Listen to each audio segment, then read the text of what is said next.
నేనైతే ఈరోజు ములక్కాయ టమాటా క్యారెట్ వండుతున్నాను.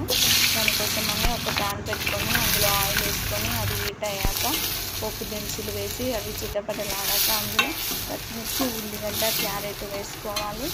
అవి కలిపి మగ్గడానికి దాని మీద మూత పెట్టి ఒక 2 నిమిషాలు వదిలేయాలి. సో అది మగ్గాక అందులో అల్లం వెల్లుల్లి పేస్ట్ వేసి పచ్చివాసన పోయేదాకా కలుపుకోవాలి. అది కలుపుకున్నాక అందులో పసుపు వేయాలి. పసుపు వేసి కలుపుకోవాలి.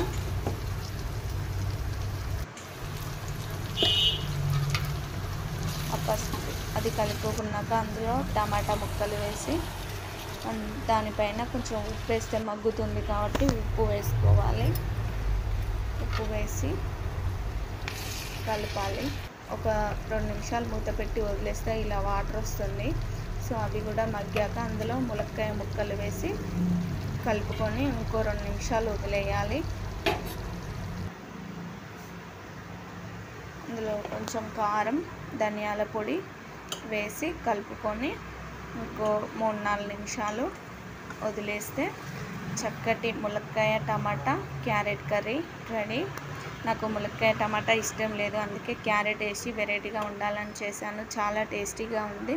సో లైక్ చేయండి, షేర్ చేయండి, కామెంట్ చేయండి. బాయ్.